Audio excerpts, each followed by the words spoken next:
Hi, welcome back to Golden Acres. I'm Kim, and today I'm going to be doing an April homestead tour. And this one's really fun because winter kind of blah. You're not getting as much done, you're not as outside as much, but now we're getting quite a bit done. You might have seen in a previous video us put in these trees. There are 2 cherry and 2 peach. We're a borderline for peach, so it's not something we'll definitely be selling in the future. It might be just enough for us, unless this variety in particular that we're trying really holds out for us. But we won't know that for a couple of years until we can actually leave enough blooms on there to try to fight off that frost. And like this year, it's been cold. We had 2 days ago, it was supposed to be a low of 33. Got down to 27, and we didn't cover the trees, and you can see they got just a little bit damaged from that, but I think that they're going to be okay. And of course we have a guarantee to grow because they're already in the ground,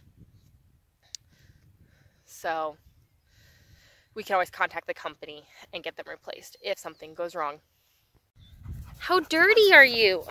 You're getting me a wet. Thea! They're crazy today, but the weather's been bad, so they're enjoying it. Here's a previous tree, and it doesn't have as many blooms as we thought it would.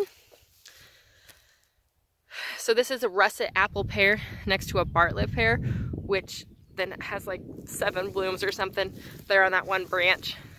This guy's pretty old, so he just might be done. Last year might have been his last year, and nothing actually ripened. It just kind of formed, was small, and rotted, sadly. But I'm pretty sure the Amish planted this tree well over 15 years ago. So there's a few blooms on this branch over here, and a couple way up high here. And possibly our grapevines will have to be removed. These are the grapevines I can take cuttings, and that is the plan when we prune. Hopefully next week it's dry enough, because we've had just rain at least twice a week all of the end of winter and the beginning of spring, and we were hoping to have everything pruned by now, but we really want to avoid any fungus disease, so we're just gonna wait. So this week we started cleaning out next to the fence. We believe that used to be a raspberry bush, maybe a blackberry bush, but it was pretty old. It probably wasn't going to produce or wouldn't produce well. So since it was on the fence, and this is a fence we want to move, we went ahead and took it out.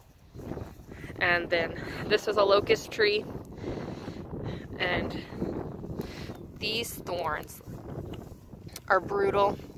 They have kind of a poison irritant on them. My uncle stepped on one while hunting one night. It went through his rubber boot into his, and I was like 9. And when I tell you I have like movie picture in my head of this moment, it was horrible. Like telling my dad just to rip it off his foot, like he needed to get it out now, and my dad's like slowly cutting through his rubber boot with a dull pocket knife, and my dad's like, no, you do not want that, you do not want that, this is how we're doing it. And it is burned into my mind. It was terrible. And so we have several locust trees on the property, and I know some homesteaders like them, but we won't have them, and that's that reason, especially with little kids, and they were all getting removed from the property. This garden bed also got added recently on a video, and I've got something planted in it. I need to mulch it. I've been a little lazy on the mulching side, but it's also been cool, so it's not too bad. And we've got peas planted in here and spinach, and I'm hoping that those also pop up, and then I'll just sort of mulch around them, because really you should kind of leave a small divot where you plunge your seat in. I'm going to get attacked by a wet dog. Oh, you stink too. You're not attacking me, I'm surprised. She is part Airedale Terrier, part Kelpie Shepherd, and the Airedales love water, and she is always in the pond when it's warm enough. Sometimes when it's not warm enough, I worry about her. It's too cold. Actually, not today. Okay. Enough. You're getting me all wet. Ah! Oh my goodness. I just got attacked. And she's just going.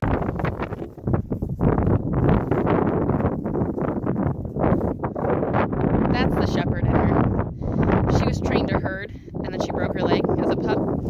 And so they pulled her off of who they homed her with, and then found us because we were looking for a dog for our other hound dog when I was pregnant with my first, because she needed a friend. Obviously having a new baby and a 1 6-month-old puppy wasn't enough. I needed a second 7-month-old puppy, because I guess 8 months, should have been 8 months old when we got her.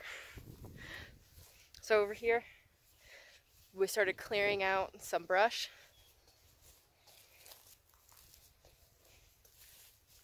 And we got one half picked up, and the other half is still waiting. Those are cedar trees. Cedar always looks kind of scraggly. So we're going to clear this out, and I think we're going to start putting small blue spruces in here to fill it out. Behind that tree line is this tree, which is full of blooms.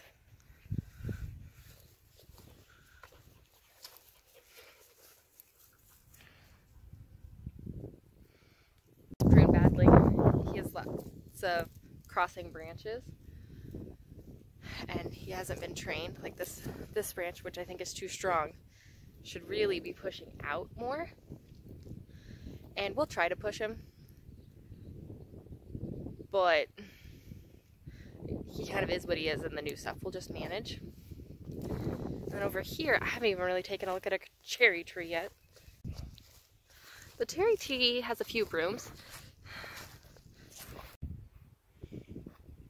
which is sad because this really is a beautiful tree.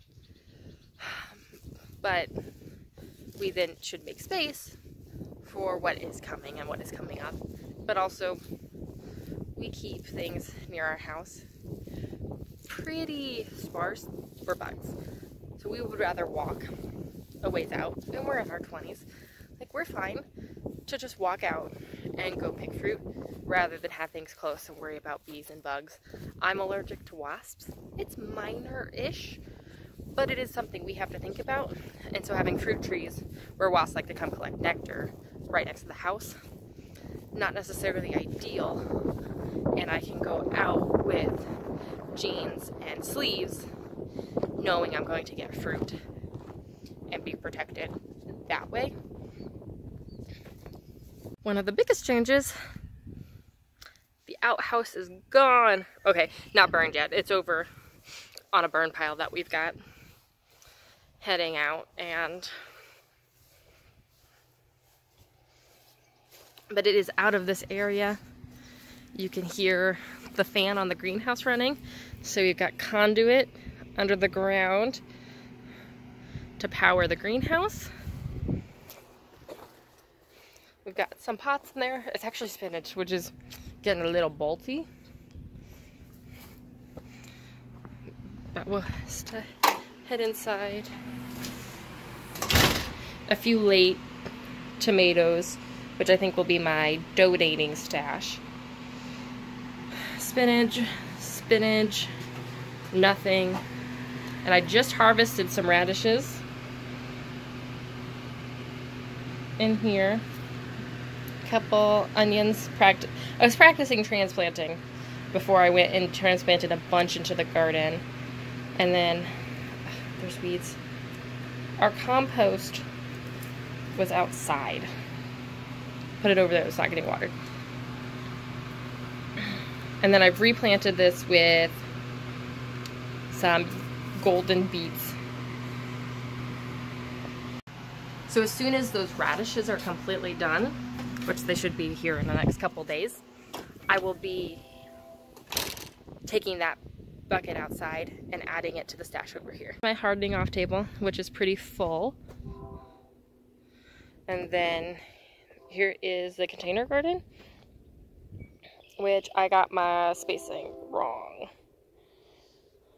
because I was eager and not paying attention. Planting the spinach and the others together was good because the spinach should be done first. Although this spinach seems to have done nothing. Where this spinach, all of it that was in here was bigger than that, except for the ones that were covered. So, whatever.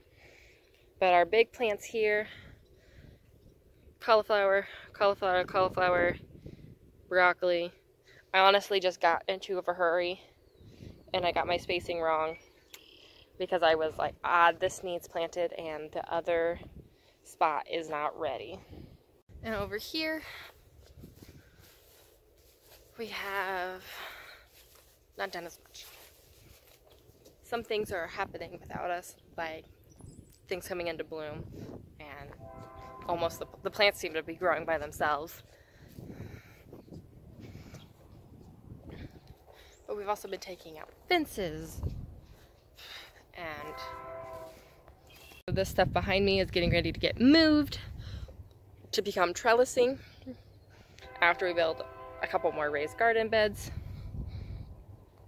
That fence is about to come out, and all of this half decomposed grass roots that are piled up from the pad are about to go into those raised garden beds also, and possibly just tilled into the soil of the big garden. It feels like a small start, you know, like I have one table of plants that are a chunk are getting sold. So anything in the grow bags are getting sold. They're also called seed bags. And then anything in the Bootstrap Farmer containers is staying. And then anything in the round pot is being given to family. And it feels small. But I haven't had my own garden. And I just always did what grandma or mom told me to do in the garden. You know, good little farm kid taking marching orders. So you have to start somewhere. Like, you know, I remember asking my dad, like, hey, leaf mold, what's your suggestion with it? And he looked at me like I was crazy. He's like, girl, I'm a conventional farmer. He's like, just buy fertilizer. And he's like, I don't know. He's like, it makes sense. Because I then explained it to him, what I had researched, and he's like, it makes sense. He's like, I think it makes sense for a garden. But he's like, I can't do 300 acres in that. I can't trust people to not spray their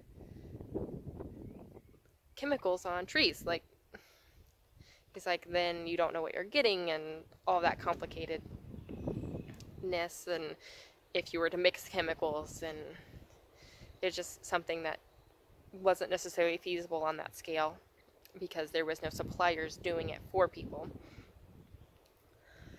And it's different. I think it's better. I mean, compost almost easier. I won't necessarily say totally easier, but because I can do it here and I don't have to run to the farm store and I don't have to plan when I'm buying it. Like, if you start it early enough and prepare, it's just there and you're like, oh yeah, I need to go get this and do this today, and you can. Because for us, driving to the farm store if we don't have it is a minimum of 20 minutes, and that's if that small store has it and you don't have to go to a bigger location. So there's lots of factors in why we're farming the way we're farming and how slow we're getting started. We should be getting a delivery of strawberries and asparagus here this week. We should be getting, with that, sweet potato slips. I'll start some potatoes. I need to run up to the neighbors and get seed potatoes because I don't have any right now. I just bought some garlic from Orchlands, which nobody had garlic last year. That was kind of crazy. So I didn't get anything planted last year for garlic, and I'm going to plant it now. And I'm also hearing reports of people having a hard time selling tomatoes. So hopefully my tomatoes sell and it's not a big deal. But if I don't want to be in those numbers, like, it's kind of crazy. The push for gardening again, and then so many people have taken that literally that they're just buying from the box store and not buying from small local producers because we're just a hair behind because we're not getting it shipped up.